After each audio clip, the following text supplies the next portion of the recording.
नमस्कार, आप सभी देख रहे हैं न्यूज 21। मैं हूं प्रियंका और अब खबरें अन्य राज्यों से। छत्तीसगढ़ में प्रवर्तन निदेशालय यानी कि ईडी की छापेमारी से सियासी पारा चढ़ गया है। पूर्व मुख्यमंत्री भूपेश बघेल के बेटे चैतन्य बघेल के निवास सहित राज्य के 14 ठिकानों पर ईडी की छापेमारी हुई। ये कार्रवाई 2161 करोड़ रुपए के कथित शराब घोटाले से जुड़ी बताई जा रही है। इस कार्रवाई पर कांग्रेस ने भाजपा पर हमला बोलते हुए इसे विपक्ष को दबाने की साजिश बताया। पूर्व उप मुख्यमंत्री टीएस सिंहदेव ने इसे भाजपा प्रायोजित कार्रवाई बताते हुए कहा कि जो लोग भाजपा की वॉशिंग मशीन में फिट नहीं होते, उनके खिलाफ जांच एजेंसियां सक्रिय हो जाती हैं। ईडी की इस कार्रवाई से छत्तीसगढ़ की राजनीति में हलचल तेज हो गई है। अंबिकापुर से आसिफ अली की रिपोर्ट। पक्ष में कोई सरकार बनाने का माहौल बन सकता है। ये कार्रवाई आज क्यों? कौन सी ऐसी जानकारी ईडी को कल रात को मिली कि आज उनको कार्रवाई करनी पड़ी? ये सारी बातें तो महीनों से जानकारी है। तो ठीक जब पंजाब में ऐसी स्थिति बनती है तो यहाँ पर कार्रवाई हो रही है। भूपेश बघेल जी हमारे महामंत्री बनाए गए हैं पंजाब में। तो बात क्या सामने आती है? मेरे मन में क्या बात है? ईडी फिर वही काम कर रही है जिसे हम बीजेपी की बी टीम स्वरूप काम करते थे। सर, तमाम अभिनेता कहते नजर आ रहे हैं भाजपा के कि एक बड़ा घोटाला कांग्रेस कार्यकाल में हुआ था, तो जांच को निश्चित होनी है। जांच अपनी जगह की बात है। जांच की टाइमिंग किस तरह से की जा रही है? जांच बहुत जगह हुई।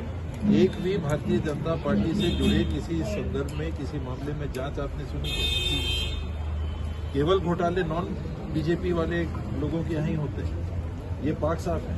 हम आप छत्तीसगढ़ के रहने वाले हैं, हम आप इस देश के रहने वाले हैं। हमने ऑपरेशन लोटस के बारे में नहीं जाना सुना?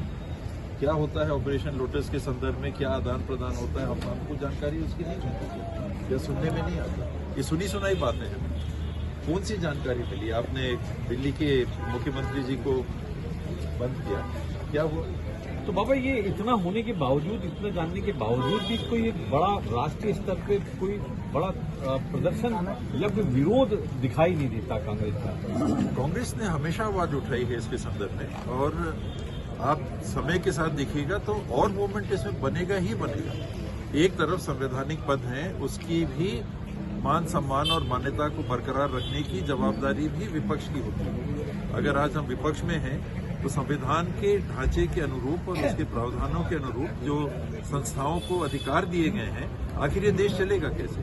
हमको उनको भी बरकरार रखना है, उनकी निष्पक्षता को भी बरकरार रखना है, और कहीं कोई बात उठे तो जिम्मेदारी से बात भी उठाना है। इसलिए ये नहीं कि ईडी है तो इसको उल्टा ही हमको बोलना है। तो कांग्रेस के तमाम विधायक यहाँ पहुँच रहे हैं, आप भी पहुँचे हैं, आगे क्या रूप रहेगा? क्योंकि मेरे से कुछ विधायक साथियों ने सुबह फोन करके पूछा था कि बाबा महंत जी नहीं है, वो निजी कार्यक्रम के लिए उनको अपने गांव जाना पड़ा है, हमको क्या करना चाहिए?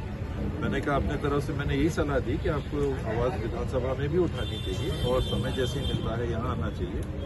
भूपेश बघेल जी के संदर्भ मुझे अभी जानकारी नहीं मिली है, क्योंकि मुझे किसी ने बताया कि रोका गया है। हो सकता है स्वेच्छा से रुके। रोका गया है जब सदन चल रहा है तो ये अवमानना की कार्रवाई होती है। यही सब बातें, मुझे नहीं मालूम कि अंदर क्या हुआ है। मुझे भूपेश से मेरी बात नहीं हुई है, लेकिन क्या उनको रोका गया?